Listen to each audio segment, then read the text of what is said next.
qui est génial ici, c'est qu'en fait le travail de la vigne est compliqué. Comme c'est compliqué, en fait, tous les vignerons de Côte-Rôtie sont passionnés. C'est un vignoble qui est très morcelé, qui a 2000 ans d'histoire.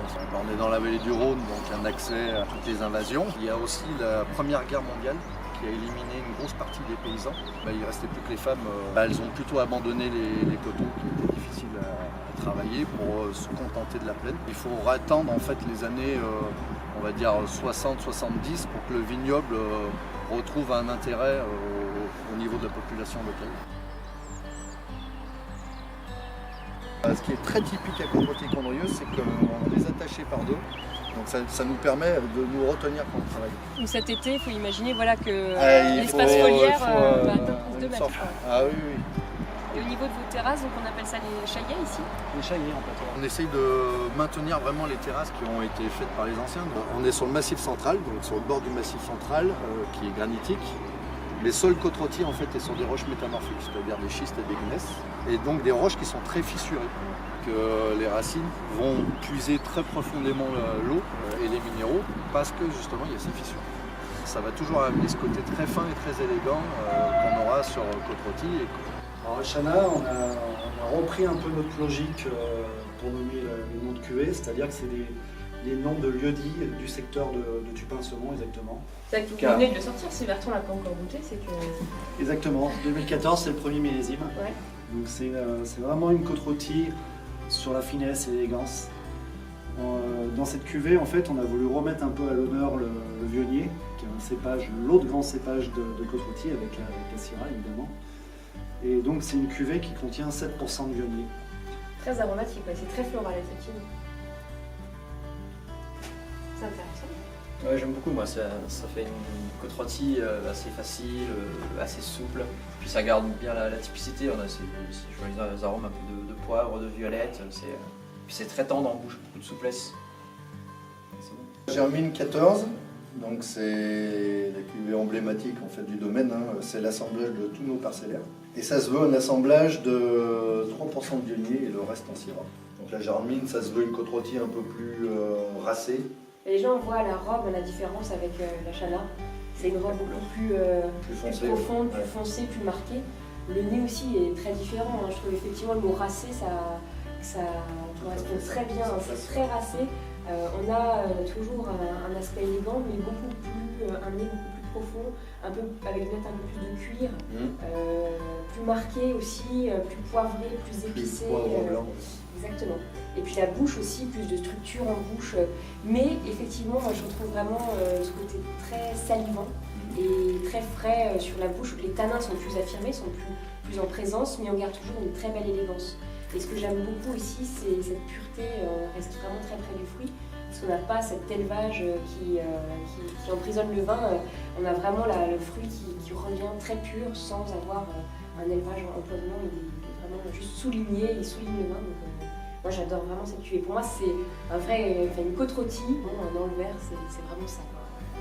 Même là, sur le peps du fruit, là c'est très bien. Alors là peut-être qu'on la boirait avec des plats un petit peu plus gras, un peu plus généreux pour que le gras absorbe un peu cette jeunesse, cette fougue des tanins. Mais avec l'âge, on pourra avoir des plats qui se raffinent un petit peu comme le vin.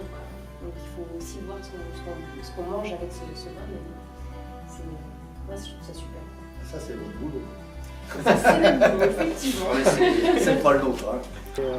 Depuis 1928, jamais un Duclos n'a fait un blanc.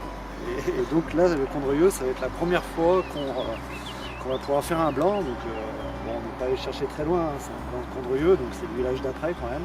Pouvoir vinifier autre chose, vinifier un vin blanc. Alors, on l'a appelé les Caillets. Les Caillets. En fait, c'est le nom de notre arrière-grand-père en fait, qui a acheté le domaine. Et donc on a voulu lui rendre hommage avec cette cuvée de blanc, donc la première cuvée de blanc des Duclos. On a voulu faire un Condrieu très fin, très équilibré surtout. Pas attendre trop loin dans la maturité pour garder la fraîcheur. Exactement, oui. Essayer de trouver un équilibre, c'est ce qui est le plus dur dans le vin, mais c'est ce qui nous plaît vraiment. Donc c'est vrai qu'on retrouve bien toujours ces notes d'abricot, de pêche blanche typiques du Vionnier. C'est très aromatique, le nez il est vraiment... Très fin, mais pas de lourdeur. On sent vraiment la maturité de fruits, juste ce qu'il faut. Ouais, parce qu'il y a aussi le cas de figure où on essaye de cacher un peu les amers avec la maturité du fruit et ça devient très opulent et trop lourd, trop d'alcool. Après, du coup, on ressent plus le côté alcooleux, quoi. Donc, c'est vraiment là le challenge du vionnier, c'est de ressentir ces jolis amers. Tout à fait ça. Bah, c'est réussi là, surtout sur 15, ça devait être un millésime compliqué à maîtriser chaud, pour ça. Ouais. Qui est avec des maturités assez importantes. Oui, donc là vous avez essayé de bien cibler la date de récolte, j'imagine, c'était le plus important. Ce qui est important sur les vionniers, c'est que dans les dernières semaines, ça prend vite 2 degrés d'alcool. Ouais. Donc c'est d'être très précis sur la date de vendange, c'est-à-dire que ça se joue à la demi-journée près.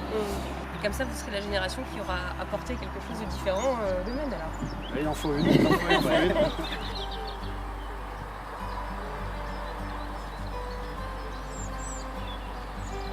Alors Caroline, j'espère que ton petit passage sur Côte-Rôtie s'est bien passé. J'espère que t'as... Excellent. Franchement, merci parce que Bertrand, c'était déjà dans les vignes un super paysage. Moi, je reste persuadée que les grands vins sont issus du grand paysage et là, on en a eu la preuve. C'est toi qui me disais tout à l'heure, c'est un domaine qui, il y a quelques années encore, avait une seule cuvée. On voit aujourd'hui le travail, on voit que vous allez chercher beaucoup plus loin et qu'avec ces 3 cuvées de Côte-Rôtie, on a une cuvée maintenant qui est vraiment accessible à tous, qui est, on ouvre le canon, on la boit, pas de problème. La germine, moi, que j'adore, c'est vraiment mon coup de cœur du domaine.